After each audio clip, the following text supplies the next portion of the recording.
Good afternoon. The subcommittee will come to order, and pursuant to notice, the Subcommittee on Technology and Innovation meets to consider the following measure, H.R. 3791, the Fire Grants Reauthorization Act of 2009. We have votes coming up on the floor sometime soon, and the aspiration today will be to get through the markup in its entirety. If we are not able to do that, we will recess until probably sometime tomorrow to finish the markup. And to facilitate that, I am going to submit the vast majority of my opening statement to be entered into the record, but I just want to take one moment to recognize that the subcommittee has been working on this legislation in cooperation with the various fire service organizations since this spring. I especially want to commend the staffs of this committee for the very hard work that they have put in to bring folks together. Both Ranking Member Smith and I have been working closely to make sure that all stakeholders have their needs met as well as possible. And this bill would not have been possible without the active work and cooperation of the International Association of Fire Chiefs, the International Association of Firefighters, the National Volunteer Fire Council, the National Fire Protection Association, and the entire Congressional Fire Services Institute. And I am very, very pleased and thankful that everybody pulled together to ensure that we have a bill that will benefit all of this nation. And with that, I will yield to our ranking member, Mr. Smith of Nebraska, for his hopefully brief opening remarks. Yes, I'll make it as brief as I can and submit the rest for the record. Thank you, Mr. Chairman. As we learned at our hearing in July, and as I've heard in discussions with fire chiefs and firefighters in my district, the AFG program is frequently cited as a lifesaver and the only means by which many departments can acquire up-to-date equipment and training, which requires a significant portion of their budget for their firefighters. Now, this is particularly true in rural areas of my district, where many communities rely upon all volunteer departments to respond to fires and other emergencies. The equipment needed to fight fires and save lives and property is costly and required for departments to meet certain minimum response capabilities, regardless of whether they are protecting a community of a few hundred people or a large city of a few 100,000 people. As such, firefighter grants have proven absolutely vital for rural and volunteer fire departments, which have small tax bases and the least ability to acquire such equipment.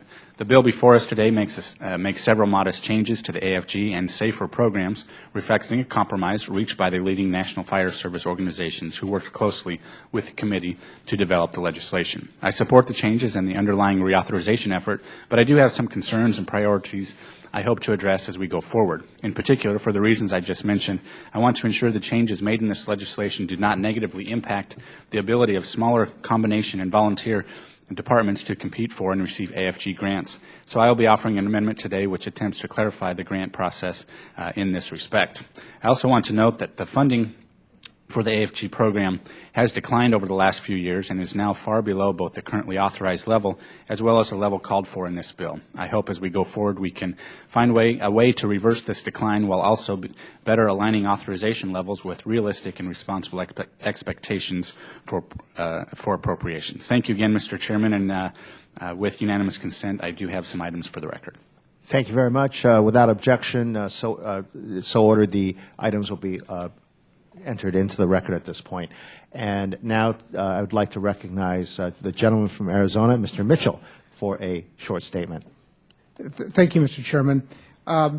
You know, the provisions of this bill reflect the needs of the frontline stakeholders who protect us all and our constituents from fires. And through the testimony from fire service representatives this July, the subcommittee learned that changes to matching requirements would enable fire departments with the greatest need to take advantage of all the programs. And this bill, as I mentioned, is a result of a consensus among the fire service organizations, including the International Association of Fire Chiefs, the International Association of Firefighters, the National Fire Protection Association, and the Congressional Fire Services Institute.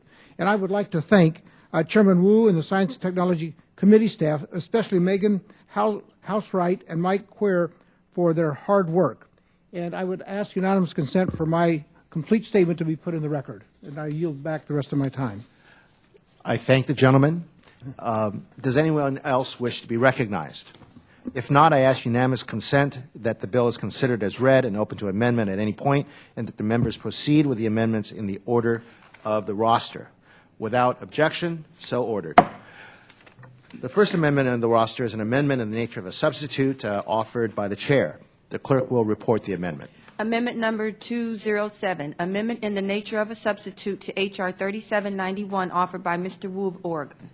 I ask unanimous consent to dispense with the reading. Without objection, so ordered. I recognize myself for 5 minutes to explain the amendment. The amendment simply changes the form of the bill from a series of annotations or cut-and-bite amendments to the Fire Prevention and Control Act of 1974 so that it reads much more smoothly and understandably as Sections 33 and 34 of that Act reflecting all the changes that were made to the Act in H.R. 3791.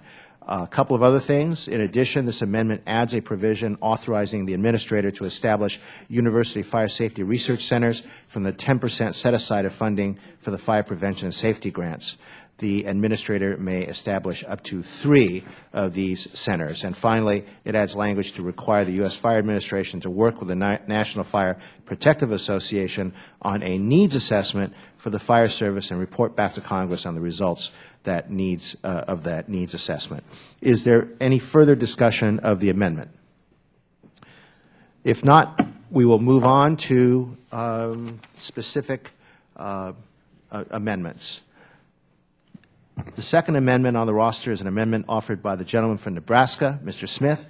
Mr. Smith, are you ready to proceed with your amendment? Yes.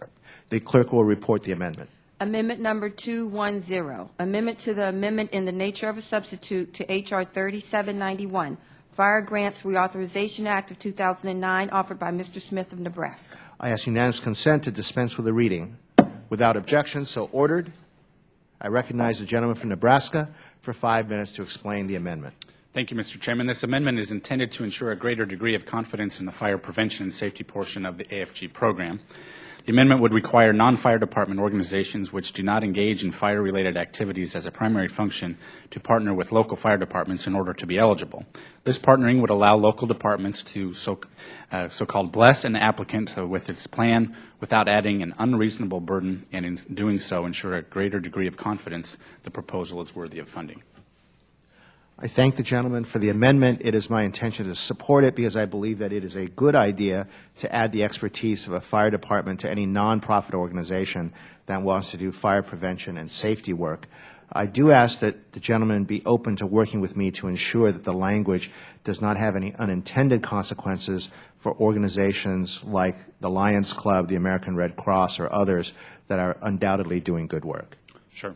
Absolutely. I think it's important to note that all along the way, but certainly the affiliation with the fire department, I think, certainly adds credibility to the entire thing. Thank you very much. Is there any further discussion of the amendment? If not, the vote occurs on the amendment. All in favor say aye. Aye. Those opposed say no. In the opinion of the chair, the ayes have it and is agreed to. The third amendment on the roster is an amendment offered by the gentleman from Nebraska. And Mr. Smith, are you ready to proceed with your amendment? I have an amendment, yes. The clerk will report the amendment. Amendment number 209, amendment to the amendment in the nature of a substitute to H.R. 3791, Fire Grants Reauthorization Act of 2009, offered by Mr. Smith of Nebraska. I ask unanimous consent to dispense with the reading. Without objection, so ordered. I recognize the gentleman for 5 minutes to explain his amendment. Or less. Thank you. This amendment adds language to the bill to clarify as FEMA reviews and considers applications under the AFG program, it must consider a broad range of factors related to a fire department's ability to respond to hazards. It is intended to complement language in the base bill stating departments protecting larger populations and running higher call volumes receive priority. It is important to clarify this consideration be accompanied by consideration of other factors as well, such as a department's geographic response area, hazard, vulnerability, or financial situation. These are all factors which significantly impact a fire department's capabilities and therefore should remain part of the peer review and award process. Let me certainly emphasize, this addition is not intended to make any changes to the AFG program, but rather would codify existing practice. Mr. Smith, I thank you for that explanation, and it is my intention to accept this amendment. I would note that the Fire Service has always been very active in developing this grant guidance with the U.S. Fire Administration. This amendment would not change that. They continue to be active in this role. Is there any further discussion of this amendment? Yes, Mr. Lujan. Mr. Chairman, just quickly, I very much appreciate Mr. Smith offering this amendment and really looking after some of the rural areas as well to make sure that we're all inclusive and that we're looking to see how we can improve fire service across the entire country as well. So very much appreciate it, and thank you for being supportive, Mr. Chairman. Thank you very much, Mr. Lujan. Anyone else wish to speak on this amendment? If not, the vote occurs on the amendment. All those in favor, please say aye. Aye. Those opposed, say no. In the opinion of the chair, the ayes have it. The ayes have it. The amendment is agreed to. Are there any other amendments to the amendment in the nature of a substitute? If not, the vote occurs on the amendment in the nature of a substitute as amended. Well, Mr. Chairman, if we have time. No, I'm just teasing. Apparently, we have all the time in the world because we just have all the time in the world. We always do. If no, the vote occurs on the amendment in the nature of a substitute as amended. All in favor, say aye. Aye. Those opposed, say no. In the opinion of the chair, the ayes have it, and the amendment is agreed to. The vote is now on the bill, H.R. 3791, as amended. All those in favor will say aye. Aye. All those opposed will say no. In the opinion of the chair, the ayes have it. The ayes have it, and the bill is agreed to. I recognize myself to offer a motion. I move that the subcommittee favorably report H.R. 3791 as amended to the full committee. Furthermore, I move that staff be instructed to prepare the subcommittee report and make necessary technical and conforming changes to the bill in accordance with the recommendations of the subcommittee. The question is on the motion to report the bill favorably. Those in favor of the motion will signify by saying aye. Aye. Those opposed, no. In the opinion of the chair, the ayes have it, and the bill is favorably reported. Without objection, the motion to reconsider is laid upon the table. Members will have 2 subsequent calendar days in which to submit supplemental, minority, or additional views on the measure.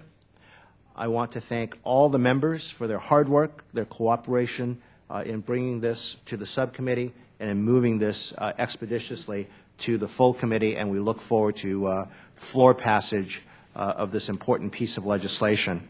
And this concludes our subcommittee markup, and it would be wonderful if all markups were this cooperative and relatively quick. And I thank everyone for their cooperation. Thank you very much. This markup is adjourned. Thank you very much. Thank you. Thank you. Good job. We weren't even saved by the bell.